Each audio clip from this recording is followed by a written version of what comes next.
Well, you made it to part two of this two-part video series, and I sincerely thank you for joining me. If you haven't watched part one, you're going to be a little bit lost, so stop this video, go back and watch part one before you join me for part two here. If you're new to the channel, my name is Dub C, and I want to thank you for spending some time with me here today. If you're one of my returning subscribers, I think you guys are really going to enjoy part two of this two-part video series because we continue to talk about some of these more difficult to understand but beautiful examples of deeper coin grading, and we're talking about some beautiful vintage gold coins here too. It's going to be a lot of fun. In part one, we talked about having gotten this coin raw, that is an ungraded example of an early California gold piece, and I sent it off to NGC, and I was hoping, interwoven with that video, that this piece would get a high AU to maybe low MS grade. I'm very fortunate that NGC saw it the way that I saw it and assigned it the grade of MS61. But I've got two other pieces to talk about here, and one of them I was off, and I want to get your opinion about that too. If you're new to the channel, I like to begin my videos with a simple disclaimer. I am not a financial advisor. I'm not trying to offer you any kind of financial advice. I'm simply trying to share some of my experience having bought and sold precious metals and rare coins for the last 30 or 40 years. And I begin my videos with concepts. We started the last video with several concepts. That was the Sheldon grading scale. Coins are graded on a scale of 1 to 70. We talked about third-party graders. These are people who will take your coin and completely independently grade it according to the standards that they use. And that way you can buy and sell pieces that have an independent grade that your buyer and seller can agree on, the idea of a third-party grader. We talked about the concept of a details graded coin. That's a coin whose surfaces have been so badly damaged that no longer can a third-party grader assign a numerical grade to it, although they will still assign a grade, a verbal grade that goes with a set of those numerical grades. In this example, you're looking at an about uncirculated details gold coin. Details graded coins. And then the last concept was a lot more difficult to understand, and it's something that not everybody will agree on, but it's the concept of eye appeal. We'll be talking about eye appeal on these last two coins too, and that's kind of a subjective opinion about something that makes a coin pop. It can be beautiful natural toning, it could be incredible luster.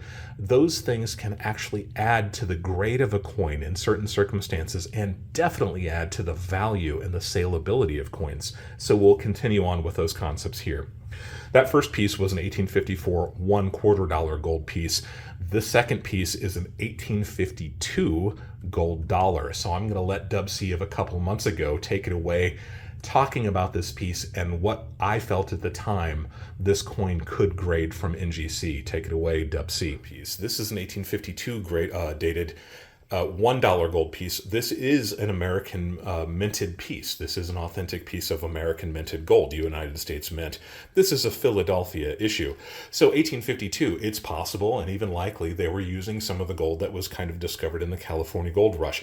This gold piece, not especially rare. All small gold pieces are kind of rare. This piece, because they were so small, got lost pretty easily. This is the kind of thing that was made into jewelry, as with the quarter gold piece that we saw earlier.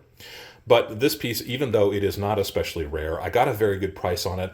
And while it's a little bit more difficult to see the tone on this piece, it is very similarly toned to that $1/4 gold piece that we were just looking at. In fact, it would not surprise me at all if these pieces had come out of an original collection next to each other, right? Sometimes we call this tobacco toning. Some people refer to it as tobacco toning because gold pieces were often hard to keep track of, and the only kind of safe-like environment people saw or people had in their homes was an old-fashioned tobacco pouch. These were just little leather pouches that people stored tobacco in, so that kind of became a default for people to store gold coins in. And it's thought that sometimes the leather, the tanning mechanisms or the chemicals that were used in tanning the leather, some people think it was the tobacco itself, it could be the tobacco smoke, a mix of all of these different compounds imparted very slowly over time these very rich dark tones that you just don't see on gold very often. Gold tends to be quite inert, so you don't see it interacting with its environment very often. But when you have a piece like this, and you have the opportunity to get it graded, that just adds to the authenticity. There is a little bit of question when people see tone gold. A lot of people don't like to see it, so having a piece straight grade in a respectable third-party grader's holder is quite important. So this piece I'm shipping off, again, this one I feel is probably a 55, maybe a 58. I don't think it's going to quite cross that imaginary threshold between an about uncirculated grade and an uncirculated grade, and that is a 60. Is it going to cross into that territory? I have my doubts, but even though it's not an especially rare coin, not an especially valuable coin, the toning adds a lot to this piece. So because of that, I'll be sending this piece off too, hoping, like I said, for maybe a 55. Anything less than a 55, or if for some reason it comes back cleaned, environmental damage, if NGC doesn't like the tone on it and doesn't straight grade it, that's going to be a bit of a bummer. So I'm hoping for a straight grade 55. All right, so I had hoped for this coin receiving a grade of 55 to a 58. I didn't think that it would cross that kind of imaginary threshold into those mint state or uncirculated grades. You never know, though. This piece actually got the 61 that I was kind of hoping for in the back of my mind. So I said I was hopeful that it would get a 55. NGC said 53. Let's talk about this, because it's not very often that I disagree with NGC's grades. In this case, I think they were too conservative, and I really want to hear your opinion about this too. Was I far off? Did I get this one right? Did they get this one wrong? Let's talk about it. So this is the first time in a very long time that I've disagreed with an NGC grade. I use NGC because they seem to be on the same wavelength with me. It's not very often that I am really surprised to the negative side with an NGC grade. I'm usually right there with them. But I feel this 53 is way too conservative. Now, this piece does have some minor rub to it. That's how I knew it was not going to get a mint state grade. In order for a coin to receive a mint state grade, it can't show any friction anywhere on those high points. This piece did, but just barely. So that's why I thought it was a 55 with a claim to 58. But more important than that, this coin has exceptional eye appeal. We talked before about the unique characteristics of those tobacco tone coins. These came from the same collection. I think it's very, very likely that they both were stored in the same tobacco pouch for 30 or 40 or 50 or 70 years. And over time, it imparted that really beautiful, deep, rich tone. It's hard to pick up here, so you're going to see some images of it. You can see a little bit of it on the backside of this piece. More significantly, this coin has an exceptional strike. I actually did a video about strike. I'll link to it down below. And that's literally how good of an impression the coin was made with the fresh pair of dies, the right kind of pressure. Sometimes the details are brought up in such a dramatic way that a coin can have exceptional strike. That plays a part in its eye appeal. Sometimes, and this is kind of a silly term, numismatists use all sorts of bizarre terms, right? Sometimes with these single gold dollars, the Liberty Head style of them, we refer to the hair as being spaghetti hair. I know it's silly, but you see what I'm talking about here with this kind of a close-up look of this coin in particular. I look for gold dollars that have this unique characteristics. This is an indication that the coin was exceptionally well struck. So this piece had the spaghetti hair. It had toning. Yes, it had a little bit of rub and friction on the high points, but I thought that the eye appeal and the strike of this piece really lent it to being as much as a 58. It had a claim to a 58 grade. And I'm not just kind of making that up. There's an old expression in numismatics that ownership adds a point. This is something that I've heard for many, many years, and it's just the concept that when you own a coin, you start thinking that the coin is actually better than it is. I try to guard myself against that all the time. I feel myself slipping into that mode. But this strike is really, really beautiful. I want you to compare and contrast. You'll recall that we compared and contrasted another example of this coin in the last video. In this case, I have an exact apples to apples comparison. This is going to be interesting, and this is really significant. Pay close attention to this.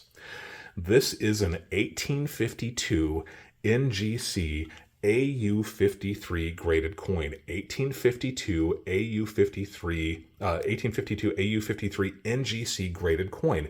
This is as apples to apples a comparison as you can ever get. There's a lot of Dub C's choice here. Look at this. See how kind of dull the tone is on this piece. The color of gold is really that kind of basic straw, pale yellow gold. Now, I happen to like American vintage gold coins. You know that sometimes we call those pre-33. I like them. I like them a lot. In this case, that color of that gold is just kind of dull looking to me. You can see around a couple of the devices, the stars and the fields, there's what looks like a little bit of luster. That's significant. However, the coin just doesn't speak to me. But more important, I want you to look at the area below Liberty's crown here, and I'll try to point it out here with my coin. You're looking at the shadow of my coin, not so much the shadow of the pointer. You see this roll of hair that's under her crown and goes back around her ear. That's what I want you to focus on.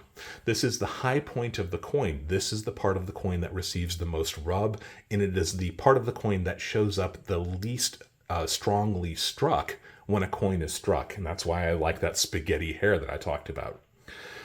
Look at how sharp the hair is on my piece, and now look how weak the hair is on the other piece that is identical in terms of grade, coin, and everything else. The hair on the example that sold on eBay, it looks almost like it's been worn smooth. Now, I would indicate that that was probably an EF graded coin, that is somewhere in the 40, maybe 45 grade, simply because the hair looks like it's been worn so heavily.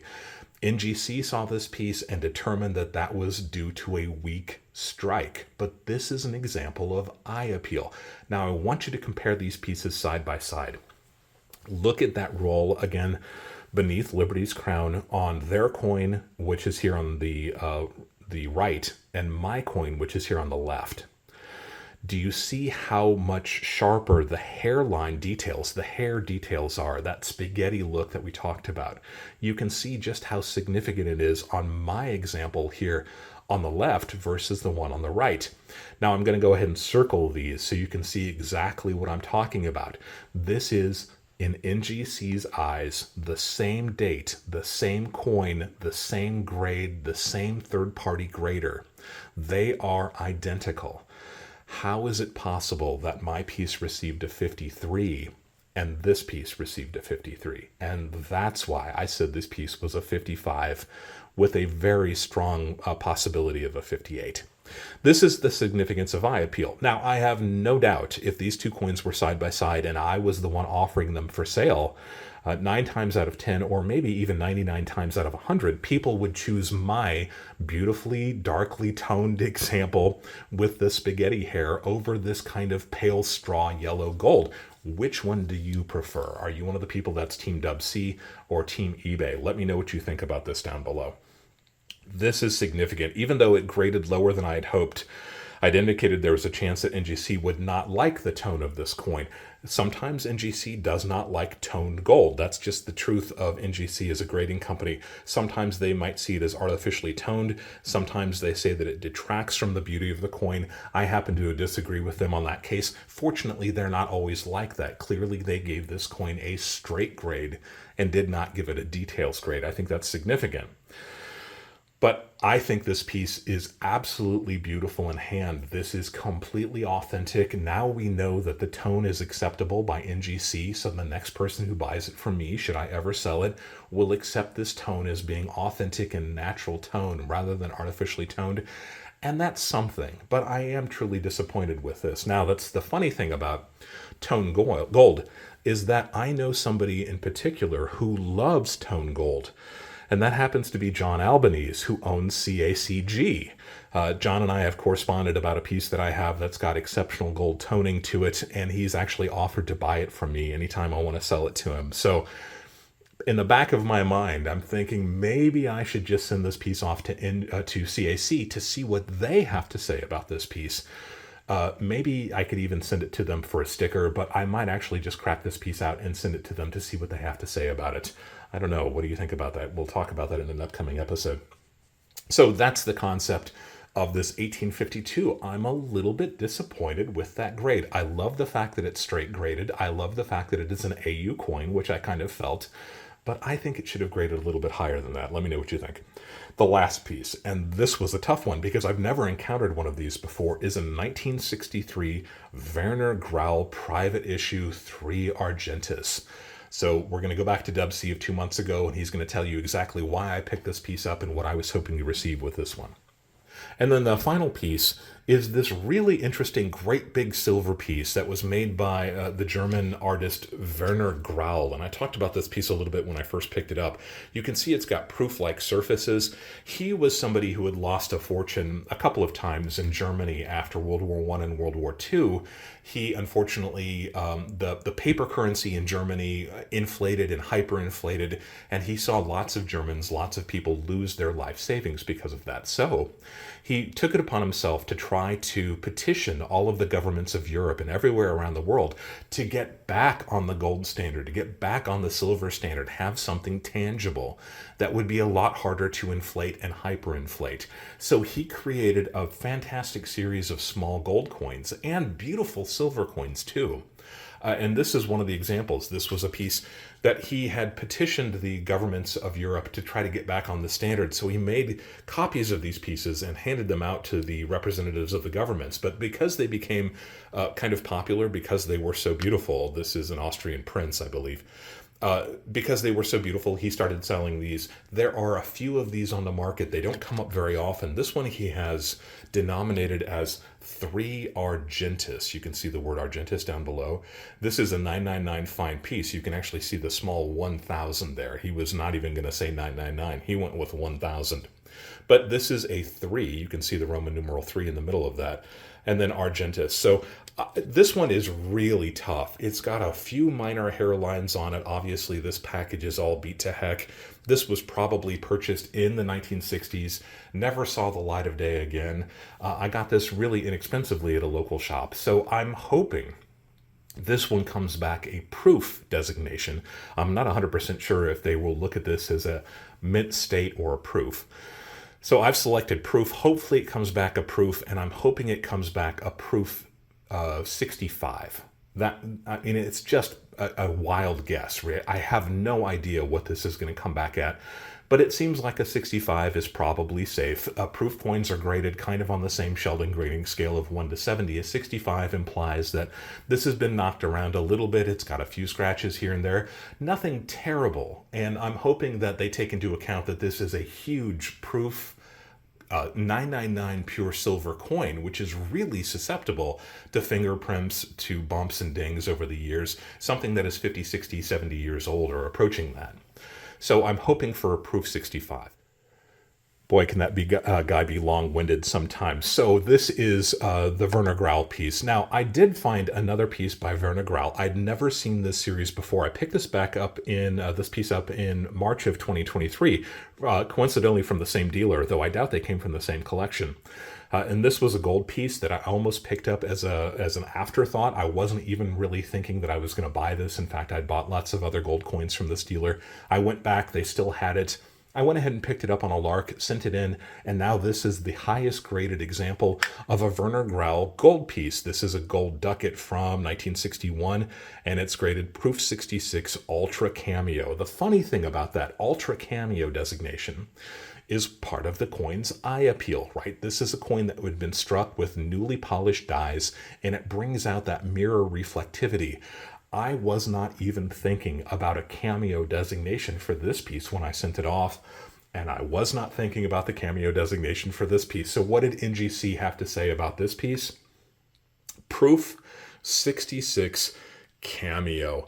The funny thing about this huge holder, sometimes called a tome in the industry, I wasn't thinking that this piece would be put into a holder like this. There is a threshold in terms of the diameter of a coin. When a coin reaches above a certain threshold, they go ahead and put it in one of these massive holders.